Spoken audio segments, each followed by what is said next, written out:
الحمد لله والصلاة والسلام على رسول الله محمد وآله وأصحابه أجمعين.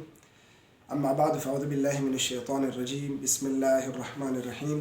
يا أيها الناس قد جاءتكم موعظة من ربكم وشفاء لما في الصدور وهدى ورحمة للمؤمنين. وقال الله تعالى إن هذا القرآن يهدي للتي هي أقوم ويبشر المؤمنين الذين يعملون الصالحات أن لهم أجرا حسنا. صدق الله العظيم. رب اشرح لي صدری ویسر لی امری واحلل عقدۃ من لسانی یفقہوا قولی. السلام علیکم. بہت خوشی کی بات ہے کہ ہم قرآن کو شروع کر رہے ہیں، قرآن کی تفسیر، قرآن کی ترجمہ، قرآن پر سمجھنے کی کوشش کر رہے ہیں. بے شک قرآن ایک کتاب انقلاب ہے، دلوں کو منور کرنے والی کتاب ہے. قرآن یہ دل و دماغ کو، یہ فکر کو، یہ قلب کو اور یہ عمل کو اور یہ کردار کو صحیح سمت پر ڈالنے والی کتاب ہے. اور قرآن جن لوگوں جن لوگوں قرآن کے ساتھ رابطہ ہوتا ہے وہ ترقی کے، عروج کے، وہ بلند پایہ جگہوں تک پہنچ جاتے ہیں. قرآن کے حوالے سے میں نے چند حوالے جمع کی ہے. جب ہم قرآن کھولتے ہیں تو سب سے پہلے سورہ بقرہ میں بھی اللہ تعالیٰ فرماتے ہیں الف لام میم ذالک الکتاب لا ریب فیہ ھدی للمتقین. یہ کتاب ہے جس میں شک نہیں ہے اور یہ متقین کے لیے ہدایت ہے. اور پھر متقیوں کا اللہ تعالیٰ آگے چل کر صفات بیان کر رہے ہیں. پھر آگے چل کر سورہ آل عمران میں بھی اللہ تعالیٰ فرما رہے ہیں الف لام میم اللہ لا الہ الا هو الحی القیوم نزل علیک الکتاب بالحق مصدقا لما بین یدیہ وانزل التوراۃ والانجیل. ہم نے حق کے ساتھ اس قرآن کو نازل کی ہے. اور پھر آگے چل کر سورہ اعراف میں اللہ تعالیٰ یہی مضمون بیان کر رہا ہے کہ الف لام میم صاد کتاب انزل الیک فلا یکن فی صدرک حرج منہ لتنذر بہ وذکری للمؤمنین. ہم نے آپ کی طرف قرآن اس کی نزول کی ہے اور آپ کے سینے کے اندر اس میں کوئی حرج نہ ہو کہ آپ اس کو بیان کریں اور اس قرآن کے ذریعے لوگوں کو ڈرائے. اتبعوا ما انزل الیکم من ربکم. اللہ تعالیٰ اپنے نبی، اپنے محبوب کو ہدایت دے رہے ہیں کہ آپ اسی قرآن کی اس کی اتباع کرو اور اسی پر چل کر آپ لوگوں کی ہدایت کے لیے سامان ڈھونڈو. پھر آگے چل کر اللہ تعالیٰ بیان فرما رہے ہیں سورہ یونس میں الف لام میم تلک آیات الکتاب الحکیم اکان للناس عجبا ان اوحینا الی رجل منہم ان انذر الناس وبشر الذین آمنوا. کیا لوگوں کو یہ عجیب سا لگتا ہے، تعجب ہے لوگوں پر کہ اللہ تعالیٰ نے ایک شخص پر قرآن نازل کی ہے، اپنی وحی نازل کی ہے اور لوگوں کو اس کے ذریعے ڈرا رہے ہیں، دھمکا رہے ہیں اور اس کو بشارت دے رہے ہیں. کیا ان لوگوں کو یہ چیز بہت عجیب سا لگ رہا ہے؟ اس طرح نہیں ہے. سورہ ہود میں بھی اللہ تعالیٰ یہی پہلی آیت میں یہی مضمون دوبارہ سے وہ بیان کر رہے ہیں الف لام را کتاب احکمت آیاتہ ثم فصلت من لدن حکیم خبیر. سورہ یوسف میں بھی یہی مضمون ہے. سورہ یوسف کے پہلے آغاز میں الف لام را تلک آیات الکتاب المبین انا انزلناہ قرآنا عربیا لعلکم تعقلون.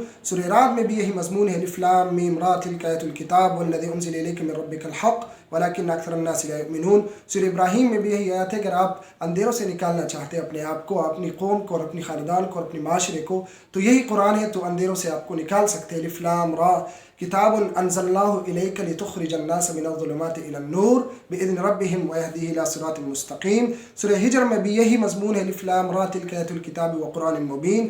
سورہ کہف میں بھی اللہ تعالیٰ نے پہلی آیت میں یہی مضمون بیان کی ہے الحمدللہ الذی انزل علی عبدہ الکتاب ویجعلہ عوجا قیما لینذر بأسا شدیدا من لدنہ. کہ اس میں کوئی دوسری رائے نہیں ہے، اس میں کوئی شک نہیں ہے. پھر آگے چل کر سورہ طٰہٰ میں بھی یہی مضمون ہے طٰہٰ ما انزلنا علیک القرآن لتشقی الا تذکرۃ لمن یخشی. لوگوں کے لیے تذکرہ ہے کہ لوگ اس کے ذریعے لوگوں کو صحیح راستہ اور صحیح سمت لوگوں کو دکھا دے. سورہ فرقان میں بھی یہی مضمون ہے تبارک الذی نزل الفرقان علی عبدہ لیکون للعالمین نذیرا. سورہ شعراء میں بھی یہی مضمون ہے طاسیم میم تلک آیات الکتاب المبین. اور جب ہم آگے جاتے ہیں سورہ لقمان میں بھی یہی مضمون ہے الف لام میم تلک آیات الکتاب الحکیم ہدی ورحمۃ للمحسنین. اور سورہ احزاب میں بھی یہی مضمون ہے. دوسری آیت میں اللہ تعالیٰ بیان فرما رہے ہیں کہ آپ نے اس قرآن کی تابعداری کرنی ہے، اس وحی کی تابعداری کرنی ہے. واتبع ما یوحی الیک من ربک.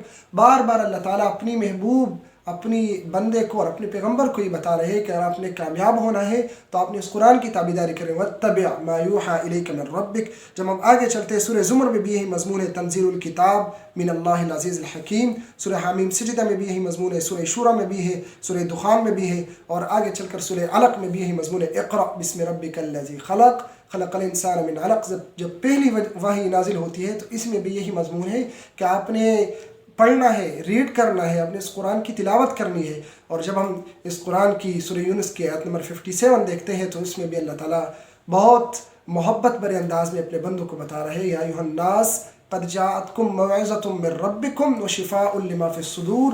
اگر آپ نصیحت چاہتے ہیں، اگر آپ موعظہ چاہتے ہیں تو اللہ ہی کی طرف سے آپ کے لیے ایک موعظہ ہے، اور ساری انسانیت کو بلا کسی تفریق کے وہ مخاطب کر رہا ہے کہ آپ نے اگر موعظہ ڈھونڈنا ہے تو یہ قرآن ہی موعظہ ہے. اگر آپ کے سینوں کے اندر انزائٹی ہے، ڈپریشن ہے، بیماریاں ہیں، تو یہ قرآن ہی وشفاء لما فی الصدور ہے. اور دو پیکیجز یہ مومنین کے لیے خاص ہے، اور وہ ہے وہدن ورحمۃ للمحسنین. یہ مومنوں کے لیے ہدایت ہے اور یہ مومنوں کے لیے رحمت ہے. وہدن ورحمۃ للمحسنین. پھر آگے چل کر سورہ بنی اسرائیل میں جب ہم 9 آیت کو دیکھتے ہیں تو اس میں اللہ تعالیٰ فرماتا ہے یا ان هذا القرآن يهدي للتي هي اقوم ويبشر المؤمنین الذين يعملون الصالحات ان لهم اجرا کبیرا. اگر آپ صحیح راستہ، ٹھیک راستہ، صحیح سمت ڈھونڈنا چاہتے ہیں تو یہ قرآن ہے جو آپ کو صحیح راستہ دکھا سکتا ہے. یہ قرآن ہے جو آپ کو صحیح سمت پہ چلا سکتا ہے. یہ قرآن ہے کہ آپ کے لیے بشارت. یہ قرآن ہے کہ آپ کے لیے اس دنیا کے اندر بھی بشارت ہے اور آخرت میں بھی بشارت ہے. اور جب ہم دیکھتے ہیں مختلف غیر مسلموں کو اور اس کی ہم دیکھتے ہیں تو اس میں گاندھی جی جو ایک بہت نامور شخصیت ہے، اس کی جب میں دیکھ رہا تھا تو وہ بیان کر رہا ہے کہ یہ قرآن میں قرآن کا مطالعہ کر چکا ہوں، یہ قرآن انسانی فطرت کے مطابق ہے. اور میں دیکھ رہا تھا کہ ڈاکٹر سموئل وہ بتا رہے ہیں کہ قرآن نہ نثر ہے اور نہ نظم ہے، لیکن اس قرآن میں نثر کی بھی طاقت ہے اور نظم کی بھی حسن ہے. اور نیپولین وہ بتا رہے ہیں کہ یہ قرآن یہ اس طرح کی کتاب ہے کہ وہ دن دور نہیں کہ ساری دنیا کے مدبرین اور ساری دنیا کے منتظمین وہ مل کر اسی قرآن کے عین مطابق ایک نظام وضع کریں گے اور وہ بتائیں گے کہ یہ قرآن یہ آپ کو خوشحالی لا سکتی ہے، یہ قرآن یہ عدل دے سکتا ہے، یہ قرآن یہ نظام یہ انصاف دے سکتا ہے. اور آگے چل کر مومنین کے لیے اس قرآن میں یہ ہے کہ اس کا اثر ہو انما المؤمنون الذین اذا ذکر اللہ وجلت قلوبہم واذا تلیت علیہم آیاتہ زادتہم ایمانا. جب اللہ کا ذکر کیا جاتا ہے تو اس کی دل وہ ڈر جاتے ہیں، اور جب اس کی آیات کی جاتی ہے، آیات کی تلاوت کی جاتی ہے وَإِذَا تُلِيَتْ عَلَيْهِمْ آيَاتُهُ زَادَتْهُمْ ایمان، اس کی ایمان کی زیادتی ہو جاتی ہے. اسی ایمان کی بڑھوتری کے لیے اللہ کی خشیت کو، اللہ کی خوف کو اپنے دلوں پہ بٹھانے کے لیے ہم نے یہ سلسلہ شروع کی ہے. انشاءاللہ آگے چل کر ہم ایک دوسرے کے ساتھ قرآن کی تذکرے کریں گے، قرآن کے دروس کریں گے، قرآن کی ایک دوسرے کے ساتھ ڈسکشن کریں گے اور اس قرآن کو آگے بڑھائیں گے، کیونکہ وہ زمانے میں معزز تھے مسلمان ہو کر اور ہم خوار ہوئے تارک قرآن ہو کر. تو ہم ایک بار پھر اس قرآن کو اٹھائیں گے تاکہ ہم بھی عروج پائے اور ہم بھی کامیابی پائے. جزاک اللہ.